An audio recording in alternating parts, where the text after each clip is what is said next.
શું અંતિમ યાત્રાનો અંત પણ નજીક છે? આજકાલ સ્મશાનમાં માંડ 25-30 લોકો આવે છે અને એમાં અડધો અડધ લોકો નનામી ઉપાડી શકે એમ નથી હોતા. એટલે જે 10-12 લોકો હોય છે એ નનામી ઉપાડે છે. શબવાહિનીને છેક જાપા સુધી લાવવી પડે છે. લૌકિક વ્યવહાર બંધ થયા અને હવે તો સ્મશાન જવામાં પણ આળસ ચડે છે. જયારે ફોન કરે છે કોઈ કે ભાઈ ફલાણાના ફાધર કે મધર ગુજરી ગયા છે અને સવારે 8 વાગ્યે કાઢી જવાના છે, ત્યારે ફોન ઉપાડનારો પૂછે છે બેસણું ક્યારનું રાખ્યું છે? સવારે 8 વાગ્યે કાઢી જવાના હોય તો પણ 8 વાગ્યે થોડા ઘણા લોકો ભેગા થાય છે અને જેવા શબવાહિનીમાં મૃતદેહને મૂકે અને સ્વજન હાથ જોડે એટલે અડધી પબ્લિક ગાયબ.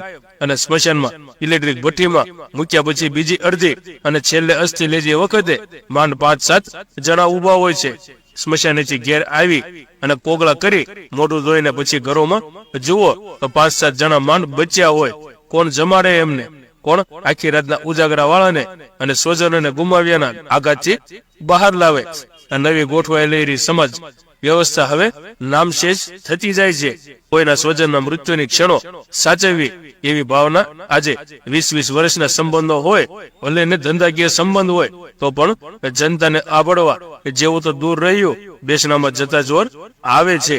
હા, બહુ મોટો માણસ હોય અને એની આંખની ઓળખાણ હોય તો ફટાફટ દોડી જાય, કેમ કે જ્યાં હાજરી ગણાવવાની હોય છે અને સ્ટેટસ વધવાનું હોય છે. આજે મૃત્યુ અને એના પછીની વિધિ, એમાં કોણ આવશે, કેટલા હાજર રહેશે, એનો બહુ મોટો આધાર મૃતકના સંતાનની સફળતા ઉપર રહેલો છે. મૃત્યુ એ ઘણા લોકો માટે શક્તિ પ્રદર્શન છે, પણ ઘણા બધા માટે, ખાસ કરીને મધ્યમ વર્ગના માણસો માટે ખરેખર હૂંફ લાગણી સાથે જોડાયેલો મામલો છે અને માણસને માણસની હૂંફની જરૂર હોય છે. મને ઘણા અનુભવ છે.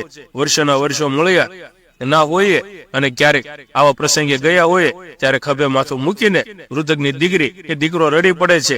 ક્યારેક ખાલી હાથ પકડીને ઉભા રહે, ફક્ત 2-5 મિનિટ આંખોથી થતી વાત, અરે ખાલી આપણી હાજરી કલેજાને ઠંડક આપે અને એ દુઃખની ઘડી કાપવામાં મોટો ફાળો આપી જાય છે. RIP એટલે કે રેસ્ટ ઇન પીસ કે ઓમ શાંતિના સંદેશના ફેસબુક અને વોટ્સએપ પર આવે છે. કેટલા લોકો બેસણામાં નીચે આવતા અને આવ્યા વાળા પણ ક્યાંક ને ક્યાંક કોઈ ગ્રુપની ચર્ચા કે આને આમ કીધું તેમ કીધું અને આમ ન કરવું જોઈએ એ ચાલતું હોય છે. એકવાર પાછું વળીને વિચારવાની જરૂર છે. 50 ઉપરના તો ગમે તેમ કરીને જઈ આવે છે. જે દિવસે મરણનો વ્યવહાર તૂટશે એ દિવસ પછી સમાજને તૂટતો કોઈ નહીં બચાવી શકે. લગ્નમાં તો નાચનારા ભાડે લાવ્યા, હવે નનામી ઉચકવા પણ ભાડે માણસો લાવશે. તમે પણ વિચારજો, 18 વર્ષથી મોટા દીકરા દીકરીઓને લઈને ક્યારે બેસણામાં કે શમશાને ગયા છો? હું એમ નથી કહેતો કે સમયની સાથે ના બદલાવ, પણ જે સત્ય છે એ તો સ્વીકારવું જ પડશે. અમુક વસ્તુ એવી પણ છે જેને સમય ખુદ નથી બદલી શકતો અને નથી બદલી શકવાનો. ભૂલચૂક માફ કરજો.